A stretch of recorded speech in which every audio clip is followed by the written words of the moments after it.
जय हिंद, जय भारत, जय श्री राम।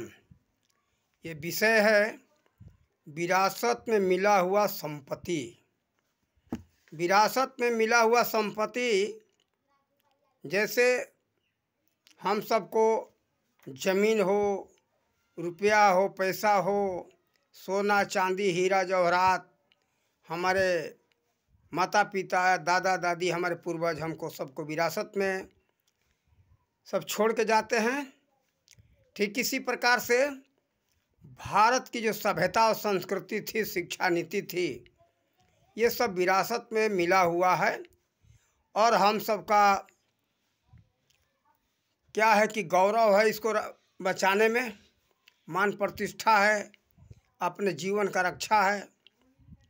देखो, जैसे पूर्वजों का दिया हुआ संपत्ति कोई भी प्रकार का हो, शिक्षा हो या खेत हो, घर हो, सोना चांदी, हीरा जवाहरात, जो कुछ भी है विरासत में सब मिलता रहता है।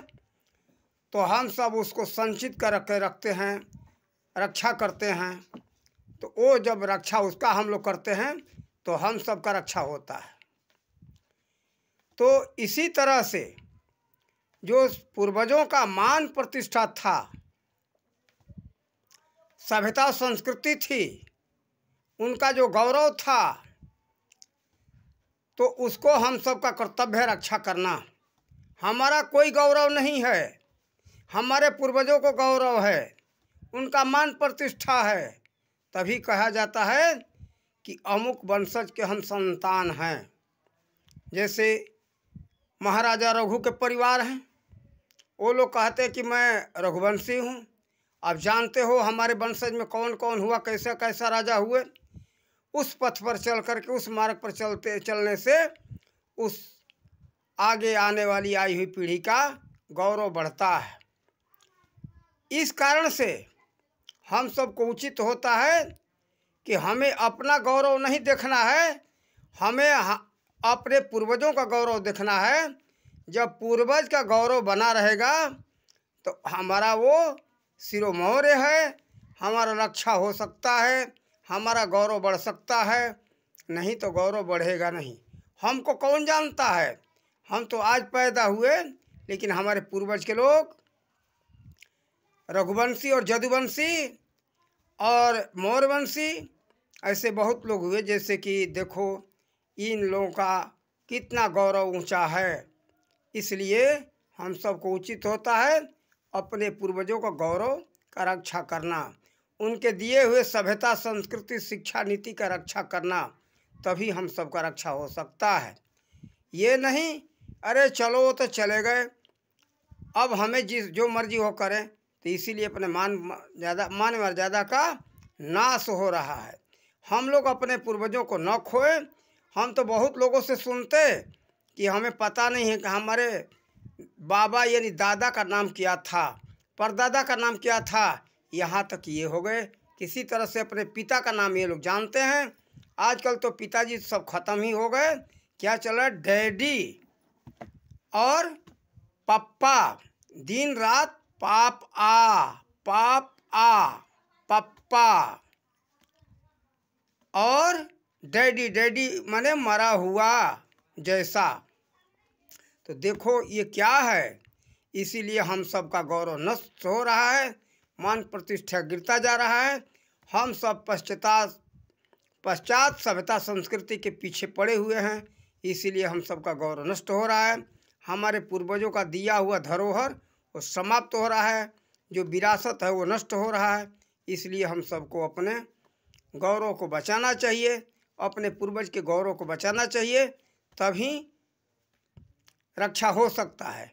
जैसे अपने पूर्वज का दिया हुआ खेत हो, मकान हो, दुकान हो, किसी भी प्रकार की संपत्ति हो, उसका जी जान लगा करके रक्षा करते हैं। ठीक इसी प्रकार से अपने पूर्वजों का गौरव का रक्षा करना चाहिए, उनके मान प्रतिष्ठा का रक्षा करना चाहिए, उनके सभ्यता और संस्कृति का रक्षा करना चाहिए।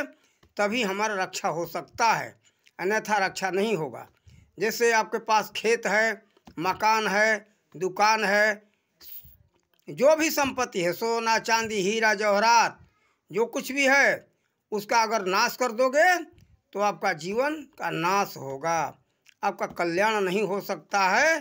तो हम सबके जो पूर्वजों ने सभ्यता संस्कृति और शिक्षा नीति जो दिया था, हम सबके रक्षा के लिए दिया था, तो हम सबको जी जान लगा करके तन मन धन से रक्षा करना चाहिए, तभी हम सबका रक्षा हो सकता है, अन्यथा रक्षा नहीं होगा। इसलिए बार बार मैं अपने वीडियो में भारतीय सभ्यता संस्कृति के तरफ हर जगह जगह से हर तरह से उस पर विचार रखते, ताकि आप लोग अपने आने वाली पीढ़ी का अपना मान प्रतिष्ठा बना सको, अपना गौरव बढ़ा सको। जब हम सबके पूर्वजों का गौरव नहीं रहेगा तो हम सबका गौरव नहीं रह सकता है। इसलिए अपने वंशावली को जानना चाहिए सबको। जैसे क्षत्रिय वंशज के हैं, ब्राह्मण वंशज के हैं, तो ब्राह्मण परिवार के लोग कहते हैं जो हैं कि हम तो वशिष्ठ गोत्र के हैं, जानते हो कि हमारे महर्षि वशिष्ठ कैसे थे। जो सैंडिल गोत्र के हैं, भारद्वाज गोत्र के हैं, ये लोग कहते कि हमारे सैंडिल को जानते हो कैसे थे, भारद्वाज को जानते हो कैसे थे। और ये जो क्षत्रिय परिवार हैं, ये लोग कहते हैं कि जानते हो हमारे पूर्वज कैसे थे, रघुवंशी परिवार का हूँ, महाराजा रघु के वंशज को जानते हो ना। तो देखो उन्हीं के गौरव पर सभी क्षत्रियों का, सभी ब्राह्मणों का गौरव बना हुआ है। जदुवंशी क्या कहते हैं जानते हो, मैं राजा जदू का परिवार हूँ और जदुवंशी परिवार हूँ। हमारे पूर्वज कृष्ण थे, तो कृष्ण को जानते हो कैसे थे, तो देखो ये हम सबके पूर्वज थे। इसलिए अपने पूर्वजों के बारे में जानना चाहिए, अपने वंशावली के बारे में जानना चाहिए। उनकी जो सभ्यता और संस्कृति थी उसको हम सबको जीवित रखना चाहिए, उस पर चलना चाहिए, तभी हम सबका रक्षा हो सकता है, अन्यथा रक्षा नहीं होगा। जैसे उनका घर खेत दुकान मकान या कोई भी संपत्ति हम सबका रक्षा करता है, उसी तरह से ये सभ्यता संस्कृति और जो शिक्षा नीति है, उनका जो गौरव है, मान प्रतिष्ठा है, वो हम सबका रक्षा करने वाला है। इसलिए हम सबको अपने वंशावली जानना चाहिए और वंशावली के साथ साथ उनके पथ पर चलना चाहिए। जो सभ्यता संस्कृति जो शिक्षा नीति दे करके गए, उस शिक्षा नीति पर हम सबको शिक्षा ग्रहण करना चाहिए, उसी सभ्यता संस्कृति के आधार पर हम सबको चलना चाहिए, तभी हम सबका जीवन का कल्याण हो सकता है, अन्यथा कल्याण नहीं होगा। हम सब और परेशानी में पड़ेंगे। तो देखो अपना कल्याण सब लोग चाहते हो, तो हम सबके पूर्वजों का, जैसे अपने पूर्वजों का हम लोग अपनाए हुए संपत्ति, उसी तरह से उनकी जो ये भी संपत्ति है, सभ्यता संस्कृति और शिक्षा नीति, ये सब भी हम सबको अपनाना चाहिए। ये नहीं कि इसको हटा दो, इसके हटा दोगे तो क्या है, अधूरा रहेगा, नाश होगा। इसीलिए नाश से बचना है तो उस सब का रक्षा करो, संपत्ति के साथ साथ सभ्यता संस्कृति शिक्षा नीति का भी रक्षा करो, तभी कल्याण होगा, नहीं तो कल्याण नहीं हो सकता है, नाश होगा, नाश। ये बात ध्यान रखो, अपने पूर्वजों का सभ्यता संस्कृति नाश करके कभी जो अपने जीवन का कल्याण नहीं कर सकते हो। देखो हर देश का, हर स्थान का सभ्यता संस्कृति अलग अलग होता है। सभ्यता संस्कृति जलवायु के ऊपर आधारित होता है। तो देखो दूसरे यहाँ का, दूसरे देश का सभ्यता संस्कृति इस जलवायु में नहीं चल सकता है। इसलिए आप लोग ध्यान रखो कि दूसरे का जगह का सभ्यता संस्कृति अपनाने में हम सबका कल्याण नहीं है। और वहाँ की शिक्षा नीति तो बेकार है। भारतीय शिक्षा नीति बहुत ऊंची कोटि की थी, इसीलिए अब हमारा वर्तमान सरकार इस पर जोर दे रहा है, ताकि हम सबको प्राचीन शिक्षा नीति को अपनाना चाहिए, अपनी मातृभाषा में शिक्षा लेना चाहिए। देखो फ्रांस का पता चलता है, वहाँ फ्रेंच में पढ़ाई होता है, जर्मन में जर्मनी में पढ़ाई होता है, और जापान में जापानीज में पढ़ाई होता है। अपने बहुत से कई देश हैं जो कि अंग्रेजी सभ्यता संस्कृति को लोग उखाड़ फेंके। फ्रांस पर भी इन सब का कब्जा था। चाइना में जाओ तो चाइनीज भाषा में वहाँ का शिक्षा दिया जाता है बच्चों को। चाइना में भी जो है अंग्रेज़ों का शासन था, लेकिन उखाड़ फेंके और उखाड़ने के साथ साथ अंग्रेजी सभ्यता संस्कृति को भी उखाड़ दिया उन लोगों ने। जापान में भी यही हुआ। जापान जब आज़ाद हुआ उसी समय वहाँ के लोग संकल्प लिए कि हाँ, अंग्रेजियत कुछ भी नहीं होना चाहिए, अंग्रेजी सभ्यता संस्कृति कुछ नहीं होना चाहिए। वो लोग उसी समय उखाड़ फेंके और आप पता चलता है कि वहाँ जो शिक्षा दिया जाता है जापानीज भाषा में दिया जाता है।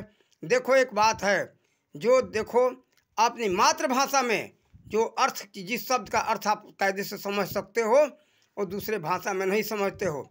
जैसे हमारा भोजपुरी भाषा है, हम भोजपुरी में किसी भी शब्द का अर्थ कायदे से समझ सकते हैं, अच्छे से समझ सकते हैं, उस पर हम कुछ अच्छे से कह सकते हैं।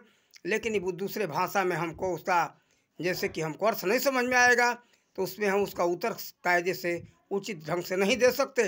इसलिए अपनी मातृभाषा में शिक्षा होना जरूरी है, तभी हमारा समाज, हमारा देश आगे बढ़ सकता है। देखो पता चलता है अपने भारत के एक प्रसिद्ध वैज्ञानिक APJ अब्दुल कलाम, जो मिसाइल मैन कहे जाते, उनका पता चलता है कि तमिली भाषा में शिक्षा दीक्षा हुआ था। जो शिक्षा उन्होंने लिया तमिली भाषा में लिया, कारण कि उनका मातृभाषा तमिली था। तमिली में जो पढ़े तो उसका वास्तविक अर्थ समझे, अर्थ समझ करके कायदे से उन्होंने एक बहुत बड़ा एक जो है कि मिसाइल का आविष्कार किया उन्होंने और एक वैज्ञानिक बने। तो देखो इसीलिए मातृभाषा में शिक्षा होना चाहिए। दूसरे भाषा भी पढ़ो, लेकिन अपनी मातृभाषा में तो शिक्षा अवश्य होना चाहिए। उस विषय का पुस्तक जो है कि मातृभाषा में होना चाहिए। अलग से अपना बगल से अपना जो है कई भाषाओं का अध्ययन करो, आपके क्षमता के ऊपर है। जितना अधिक से अधिक भाषाओं का ज्ञान रखोगे आपको अच्छा होगा, आपका भला होगा। किसी भी देश में जा कर के आप उस भाषा में बात कर सकते हो, उनसे जुड़ सकते हो। इसलिए भाषा दूसरा ज्ञान होना चाहिए, ये बात नहीं है, अच्छा है, लेकिन अपनी मातृभाषा का भी ज्ञान होना चाहिए। मातृभाषा को छोड़ करके दूसरे भाषा में हम कामयाब नहीं होंगे, आगे नहीं बढ़ सकते, हम विकास नहीं कर सकते। इसलिए हम सबको यही कहेंगे कि भारत सरकार का इस पर जोर है, हम सबको भी इस पर जोर देना चाहिए आगे बढ़ने के लिए, अपने देश को आगे बढ़ाने के लिए। और इन्हीं शब्दों के साथ अपने वाणी का विराम देते। जय हिंद, जय भारत, जय श्री राम।